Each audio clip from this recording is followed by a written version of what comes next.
Nous étions restés dans la dernière vidéo sur la fin du Second Empire. Jusque-là, la gauche n'avait pas représenté une force majeure depuis 1850.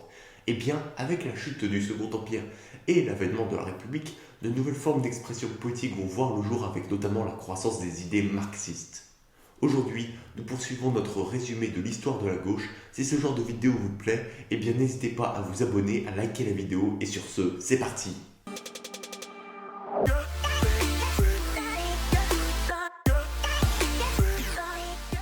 Le 4 septembre 1870, suite à la défaite de Napoléon III et son arrestation par les Prussiens à Sedan, les républicains ont saisi l'occasion et ont proclamé une troisième république.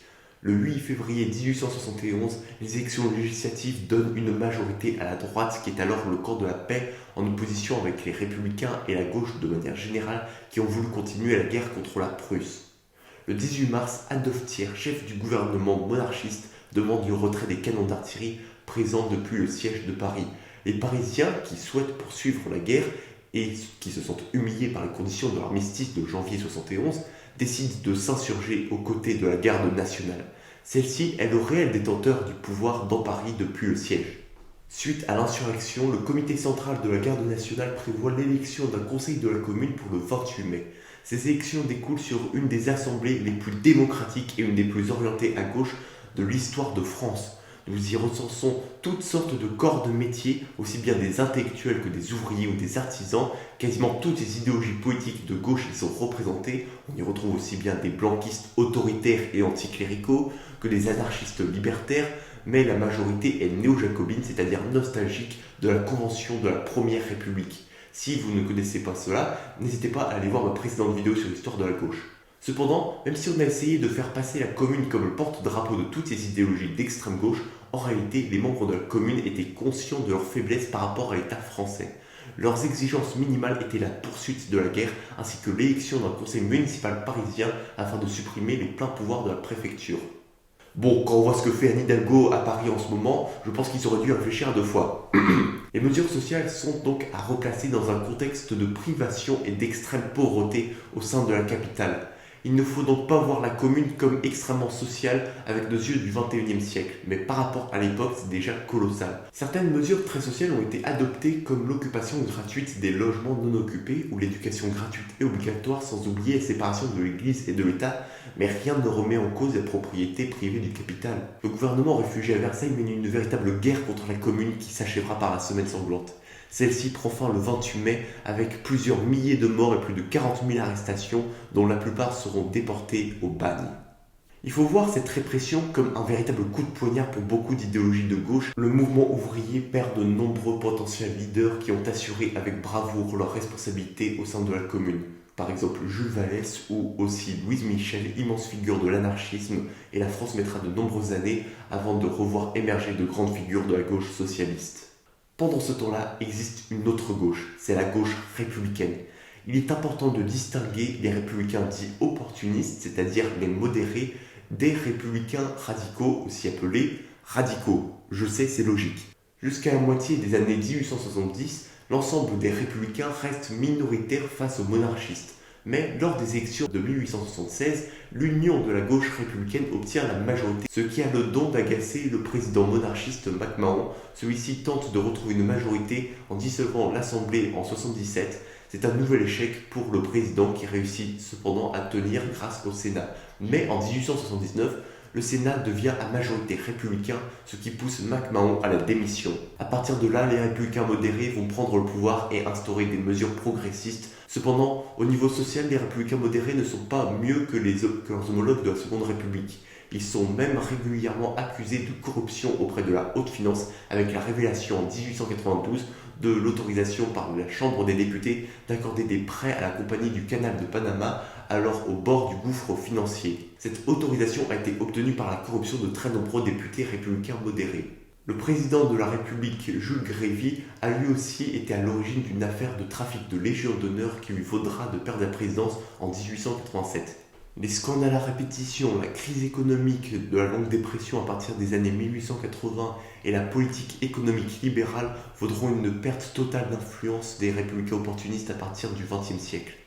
Pour ce qui est des radicaux, ils seront condamnés pendant la fin du XIXe siècle à rester une force d'appoint pour les majorités républicaines, mais n'auront que très peu d'importance gouvernementale.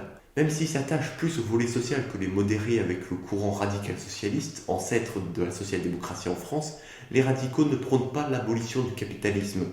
À vrai dire, le principal point qui les différencie des modérés est la volonté de séparer l'Église de l'État, là où les modérés ont plus de réticence. Les radicaux sont également moins sécuritaires et à leur début dénoncent même avec acharnement les fusillades comme celle des Fourmis en 1891 suite à une manifestation ouvrière pour la journée de travail de 8 heures. Georges Clemenceau, la plus grande figure des radicaux, prononcera même un discours mémorable à la Chambre des députés où il condamne le meurtre d'innocents. D'ailleurs, pour revenir au mouvement ouvrier, le nombre de grèves ne faiblit pas avec la chute de l'Empire. Bien au contraire, les syndicats tolérés depuis 1869 sont toujours puissants et souhaitent former une force politique. En 1878, le second congrès ouvrier débouche sur un programme d'orientation marxiste souhaitant la collectivisation des moyens de production, c'est-à-dire en gros instaurer un modèle socialiste communiste. Ce congrès ouvrier débouche sur la création de la FPTSF ou Fédération du Parti des Travailleurs Socialistes de France.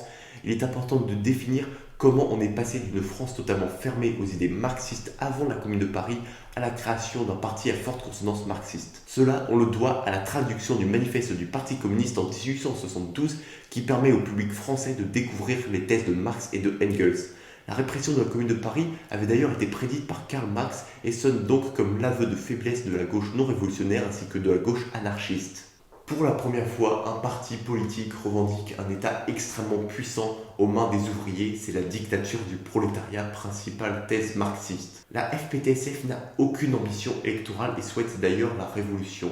En même temps, c'est normal vu que les syndicats, même s'ils étaient tolérés, n'étaient pas non plus légaux. Il faudra attendre 1884 pour que la loi Valdec-Rousseau autorise officiellement les syndicats. Mais le parti ne résistera pas assez longtemps pour avoir des ambitions électorales et sera victime de scission. En 1882, la branche marxiste quitte le parti qui juge encore trop proche des anarchistes. C'est la création du Parti ouvrier français avec pour leader Jules Guesde et Paul Lafargue, gendre de Marx lui-même. Le reste du parti forme la FTS ou Fédération des Travailleurs Socialistes, mais il est trop tard et le POF marxiste deviendra le seul parti d'extrême gauche ayant une chance de faire des résultats convaincants. En 1893, le POF réalise ses premiers bons scores avec 5% des suffrages et plus d'une trentaine de députés. Sinon, en dehors des partis, le mouvement syndical lui aussi se développe à la fin du XIXe siècle avec la création en 1895 de la Confédération Générale du Travail ou CGT, première centrale syndicale à l'échelle nationale. On pourra un jour peut-être parler de l'histoire du mouvement syndical, mais là n'est pas la question. L'histoire des partis de gauche va radicalement changer à partir de 1901 et la loi des associations qui permet la formation de nouveaux partis politiques sur le modèle de ceux qui existent actuellement. Ces nouveaux partis sont des machines électorales, il faut le comprendre. Le meilleur exemple est le Parti radical, qui devient le premier parti de France en 1802 et devient la force principale pour former des majorités à l'Assemblée. L'exercice du pouvoir va être très compliqué pour l'ancien parti d'opposition qui se rend compte que le conflit social n'est pas une mince à gérer, vu que quand on est aux commandes, c'est beaucoup plus compliqué de réussir à satisfaire tout le monde. Clemenceau, ancien grand défenseur des ouvriers, n'aura aucun problème à réprimer toute manifestation virant à la violence ouverte. De plus, dans un gouvernement parlementaire où il faut requérir l'approbation de plusieurs centaines de députés pour la moindre décision, beaucoup des mesures du programme radical ne seront pas appliquées ou ne le seront que très tardivement. Je pense par là à des mesures comme la séparation de l'Église et de l'État en 1905 qui sera très difficilement adoptée et encore celle-ci a été accélérée dans son processus législatif par une crise diplomatique avec le Vatican, mais une autre mesure très célèbre qui a mis un temps colossal à être adoptée est l'impôt progressif sur le revenu qui encore a été appliqué sous une forme différente vu que celui-ci est adopté non pas comme prévu à l'origine pour redistribuer les richesses, mais plutôt pour financer la future guerre contre l'Allemagne. L'extrême gauche ou la gauche socialiste, elle aussi, connaît un processus de croissance électorale qui débute avec l'unification de tous les courants socialistes dans un seul et même parti, la section française de l'Internationale ouvrière, abrégée en SFIO ou Parti socialiste fondé en 1905. Dans ce nouveau parti, un homme se démarque particulièrement, c'est Jean Jaurès. Directeur du journal du parti L'Humanité et grand artisan de la paix, il sera l'un des seuls à refuser en 1914, à la veille de la guerre, de signer le pacte de l'Union sacrée. L'Union sacrée, je le rappelle, c'est la formation d'une majorité gouvernementale avec tous les groupes à l'Assemblée afin de supprimer toutes ces divisions et ce à la veille de la guerre. C'est alors que va apparaître la première des crises au Parti socialiste.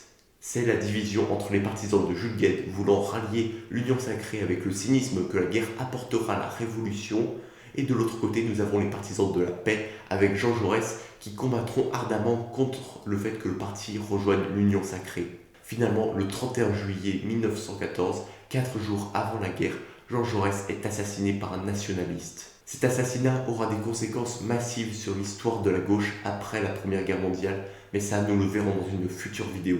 Sur ce, j'espère que celle-ci vous a plu, qu'elle vous a appris des choses. Si c'est le cas, n'hésitez pas à vous abonner, à liker cette vidéo. En attendant, moi je vous dis à la prochaine. Ciao!